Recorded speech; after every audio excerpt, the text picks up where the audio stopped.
Jim Alexander here with Real Talker at the premiere of Catch-22, Hulu's new show.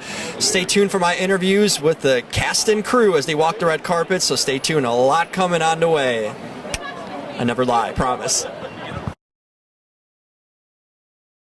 Being George Clooney's wife in a film, does that go on top of your resume? Where do you kind of put that? I don't know, and you know, George is directing it, so I didn't, and I don't look anything like myself in it. I have like this big blonde, beautiful platinum blonde sort of Marilyn Monroe wig, and I never thought they would cast me, and then when my agent called... How so? Why aren't you thinking that? Well, because I didn't visually look like I felt like they wanted the character to look. I thought I had a good beat on her as an actor, but then George and Grant Heslov, his producing partner, both come from the acting world, so I think they saw something there and went, oh, we can make her into what we want her to look like. But my faith in you. When my agent called me and said, George Clooney wants you to be his wife in Catch-22. I was like, what?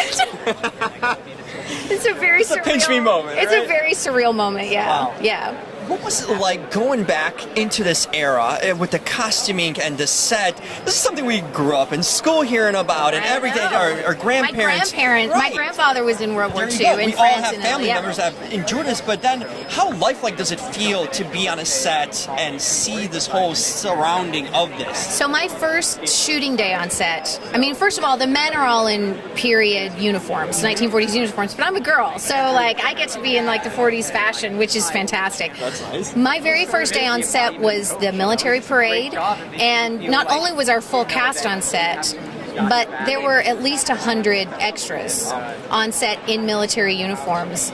And I was the only woman on set that day.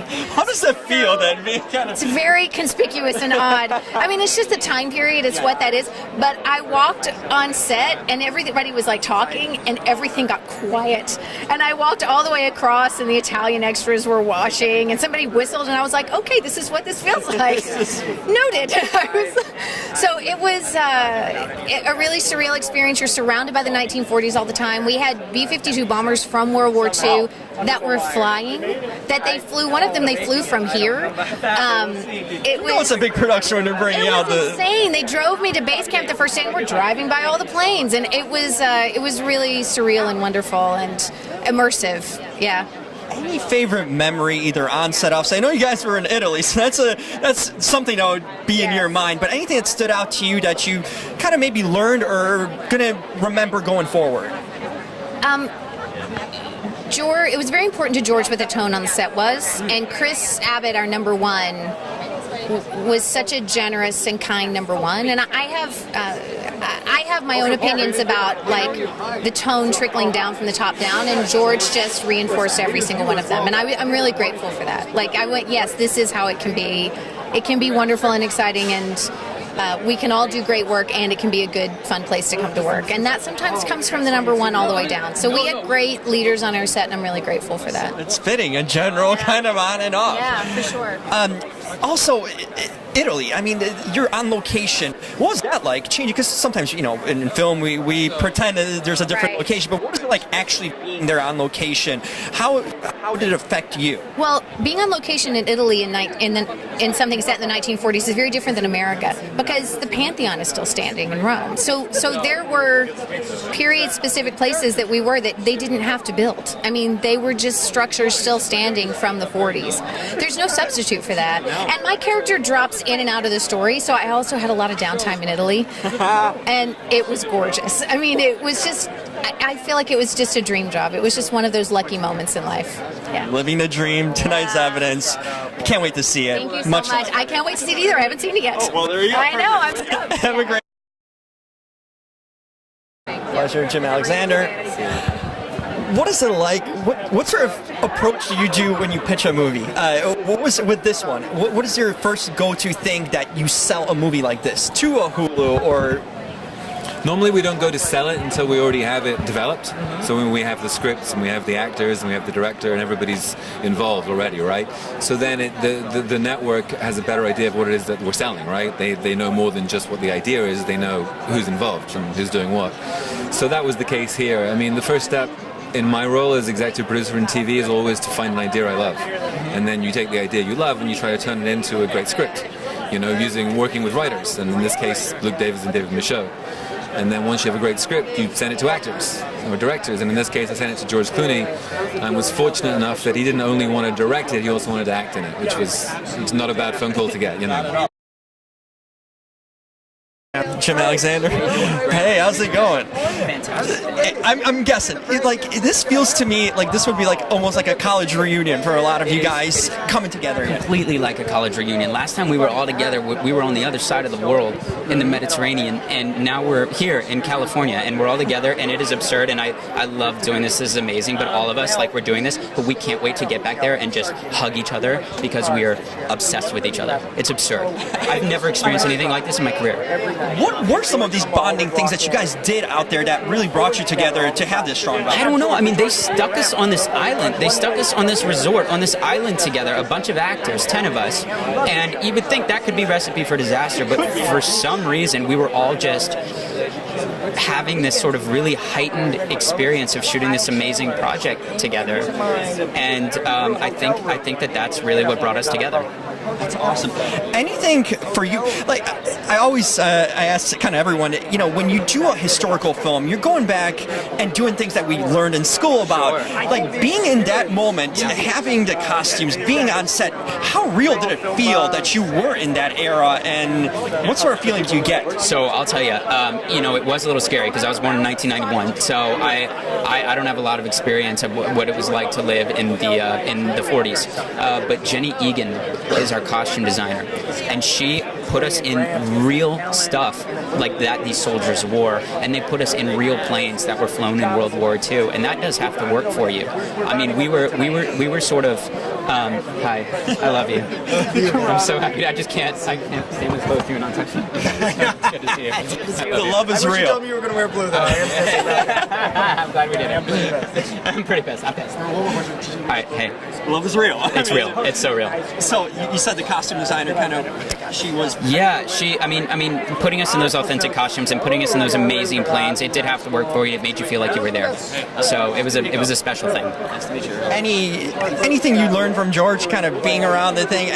I'm sure there's a ton. Yeah, what I learned from George, the importance of confidence in your point of view, because he was a very confident guy, and he knew what he wanted, and he did such a good job of communicating that. And as an actor, it made me feel really safe. Because he knew what he wanted, and actors, you're going in with your interpretation of something, but you rely on the director to sort of guide you, and he was a good guide. So that's priceless right there. Yeah. Thank you so much. Great. Really Awesome. looking forward to seeing you. It was like a summer camp where George Clooney's your camp counselor, I would say. Yeah, it was pretty mind-blowing experience. I don't think, I've done a handful of things, but even people that I talk to who've been working for a long time say that this is not a typical work experience to be in Italy and in Sardinia of all places. Feels like a vacation in a way, right? It sure does. Yeah, it really does. And on set, you're still, it's heavy because of what the content you're dealing with, and you want to do it justice and all that. But you're also pinching yourself constantly, and drinking Negronis and Aperol spritzes back at the hotel and toasting to this life that we're living, and this opportunity that we've been given. It's unbelievable. That rhymed. I didn't mean for it to, but that's great. Very well done. You did like a pro. It always makes me wonder when you see movies you recreate a historical time in a sense. What was it like kind of going back in time and living through this era that we hear so much about, we grew up in school hearing about? What's it like to be part of, once you're on set and have the outfit costumes and all that? It feels real, I'm guessing. It feels surreal, I think. For sure. Because they had real World War II planes on. They transformed. The set into a World War II base. Mind blowing. And I FaceTime my grandpa, who's a World War II veteran. Bronze Star. He's a hero. And to show him, to see his reaction to it. He got such a kick out of it. And he was very excited, beyond excited for this. He still is. He can't wait to see it. And he's been flipping out, as have I. But it's made it extra important to me for him to see this. He's 94 years old, so it's an incredible thing. Finally, what did you learn working on this film? Either on set, off set, anything that stood out to you that you'll kind of take moving forward in your career? Oh man, it's a loaded thing. I feel like to just be so grateful and appreciative of opportunities like that. I mean, that goes without saying. It's not like I wouldn't have been, but now I can't believe it's been a year, and I miss it so much. And thinking like seeing these guys, it's great to be here, but we don't get to go back, and you forget the experience is being there. This is great to celebrate it, but the real experience was getting to do it. Lifetime memories that can't be taken away, right? That's right, exactly. Yeah. Looking forward. Thank you so John. much. Appreciate it. First of all, you remind me of Grant Gustin. You look like him. Flash. Oh, Flash. Yeah. I've heard that before. There you go. You guys are like a brotherhood. I mean, it's evident out here. What was the thing that really bonded you guys to become like real friends, as it seems like? Probably a shared sense of humor. I don't know. What's the secret recipe to friendship? I'm not sure. It was just a crazy group, and I guess somehow we're together. Dude, I don't know, man. I don't know. It just worked, right? It worked, man. It just worked, yeah. Everyone clicked. Yeah, we clicked, for What is sure. it like going back and doing like a period piece, but something like we grew up on history, war, learning this, and then almost recreating that setting? What is it like, the feeling to be almost immersed in that era, even though it's for film, but I'm sure looked and felt like it? Yeah, we would show up to set, which was on this big airport where you had all these old planes that had been flown in from all across the United States, and everybody's in these costumes, and you have all these mostly Italian extras that are dressed as Americans. So yeah, pretty much as far as the eye can see, all the way out to the horizon, you're there.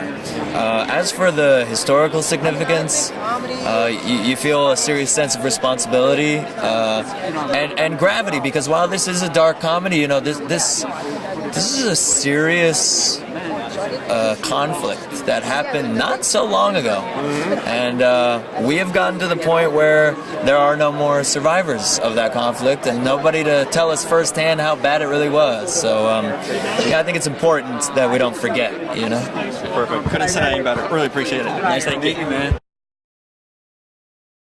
I look at you and I see a soldier right away. You don't have to change much or anything. I like that. Look, tell me about your character in the role in the movie that you serve for those who haven't seen it yet.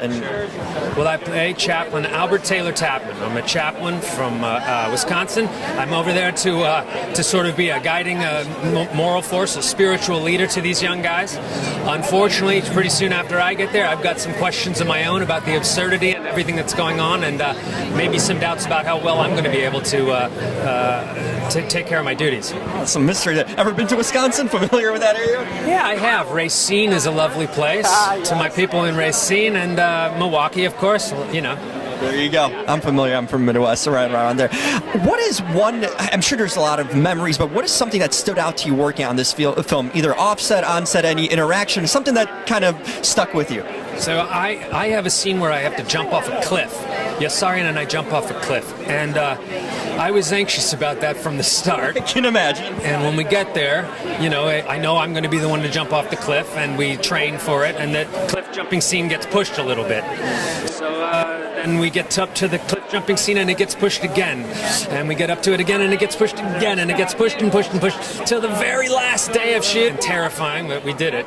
So lived up to the hype and all the anxiety built in? When you're up there, your brain is saying, you do not have to do this. This is crazy. This is crazy. And the other thing I realized too is it may be that high where your feet are, but my eyeballs and brain are another meter up. So they think it's even higher.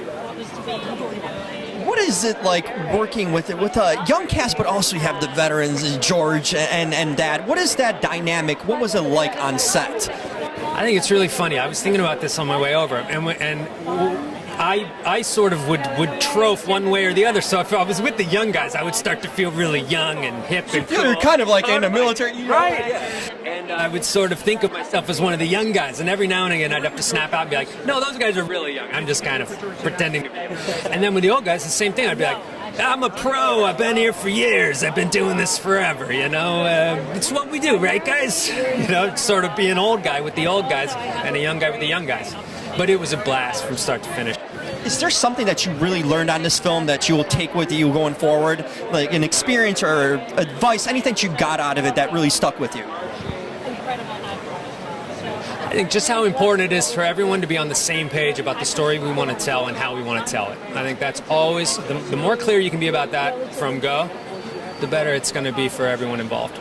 Simple but very effective. Thank you so much. Thank you.